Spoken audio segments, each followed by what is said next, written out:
What's going on, guys? Welcome back to BasketballFan, your channel for all things truth, facts, and discussion.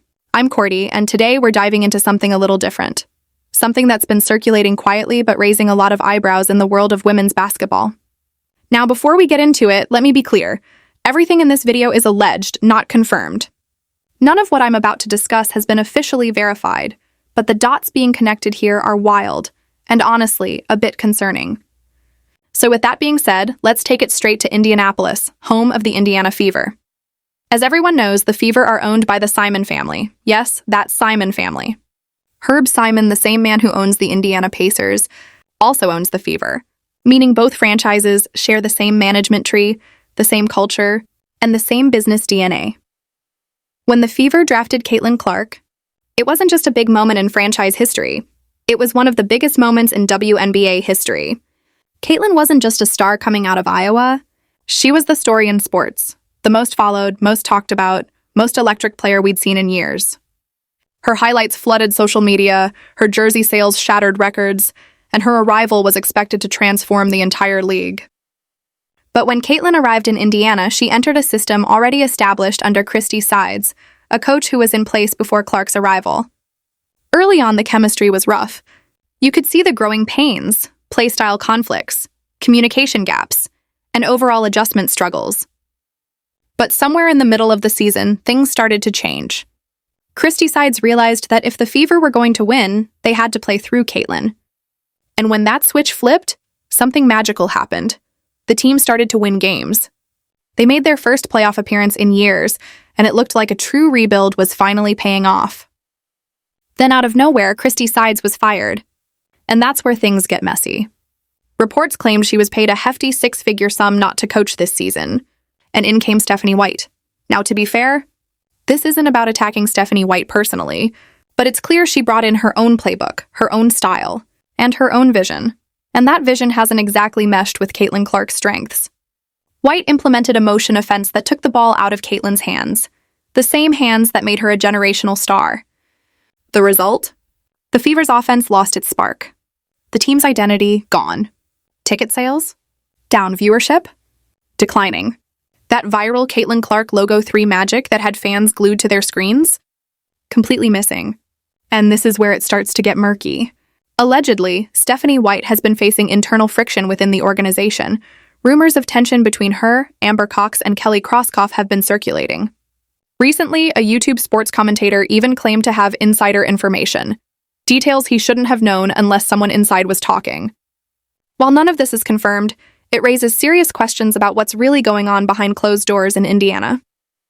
Because when you've got a once-in-a-generation player like Caitlin Clark, the last thing a coach should be doing is taking the ball out of her hands. Now let's rewind to the top of this food chain, Herb Simon. The name is everywhere in Indiana sports, but not many people actually know the man behind the title. Herb Simon, the billionaire owner of the Pacers and Fever, has been around for decades. But here's something people often overlook. Herb Simon is 90 years old. And let's be honest, a 90-year-old billionaire isn't sitting in the office making daily roster decisions or drawing up offensive sets. That's not how billionaires operate. They have structures, executives, and most importantly, family who handle operations while they remain the face of ownership.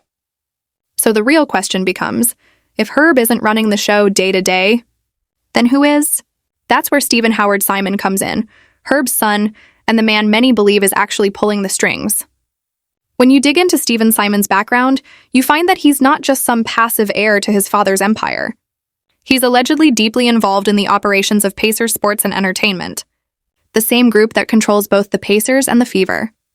So while Herb Simon's name is on the paperwork, insiders say Stephen Simon is the one making the real decisions. That means when you see major moves, like coaching changes or shifts in direction, there's a good chance they trace back to him. Now remember that podcast that shook up the WNBA conversation? Venom Reacts dropped an explosive episode, alleging serious behind-the-scenes issues within the Fever organization. Then, Livewire Sports React and Nicole Rantz jumped in, doing a full reaction and breakdown of what Venom said, and during that live chat, a mysterious commenter under the name Truth and Consequence started dropping some jaw-dropping claims. One of those messages read, "Yes, Steve Simon runs the team, not his father Herb, who's 92. Call Kelly right now."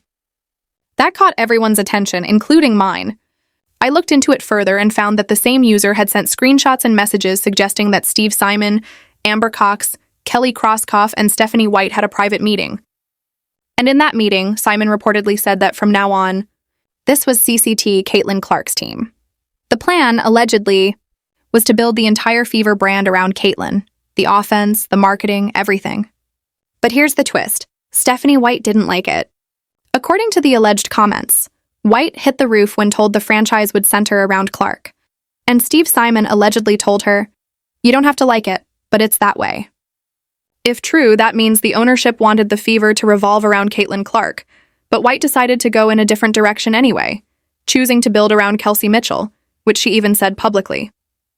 And that's where the contradictions start. If the boss says build around Caitlin and the coach says build around Kelsey, then who's really in control? The result of that power struggle is playing out on the court, and fans can see it. The offense looks disjointed, the chemistry is off, and the whole thing feels like it's being held together with duct tape. From what's being alleged, this supposed meeting took place shortly after the Fever's season ended, behind closed doors when the team was planning its next steps. If this meeting really did happen, it completely reshapes what we thought was going on. It suggests that Steve Simon, the real decision-maker, recognized that Caitlin Clark isn't just a player, she's an economic engine. Her presence alone skyrocketed ticket sales, boosted TV ratings, sold out arenas, and made Indiana the WNBA's most talked-about franchise.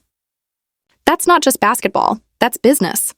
So if Steve Simon allegedly said it's Caitlin Clark's team from here on out, it makes sense financially, strategically, and publicly. But if that plan was derailed by internal conflict or personal coaching philosophy, then we're looking at one of the most baffling organizational missteps in women's basketball history. Because when you have a player like Caitlin Clark, one who brings both elite performance and generational star power, you build around her, not around her. And that's what makes this story so fascinating. The Fever aren't just a basketball team anymore, they're a brand, a business, a statement about the future of women's sports. And if internal politics or ego are standing in the way of that, then Indiana might be sitting on the biggest self-inflicted wound in WNBA history. Now again, let's be responsible, none of this is confirmed. It's all alleged. But even the possibility that these conversations happened should have every Fever fan asking hard questions. Who's really in charge? Who's deciding the direction of this franchise? And most importantly, why isn't the system built around the player who's clearly the future of the league? So I'll leave it with you guys. Drop your thoughts down below in the comments. Do you believe Steve Simon actually stepped in and declared this the Caitlin Clark era? Or do you think this is all just rumor mill noise? Because if there's even a hint of truth in this, then the Fever might be hiding one of the most dramatic internal power struggles in recent WNBA memory. Big shout out to Livewire Sports, Nicole Rance, and Venom Reacts for keeping this story alive and digging into what might be one of the biggest behind-the-scenes stories in professional basketball right now. And as always, this is Basketball Fan, where we break down the truth, the facts, and the discussion behind the headlines. Stay tuned, because if what's bubbling in Indiana is real, we might just be scratching the surface of a much bigger story.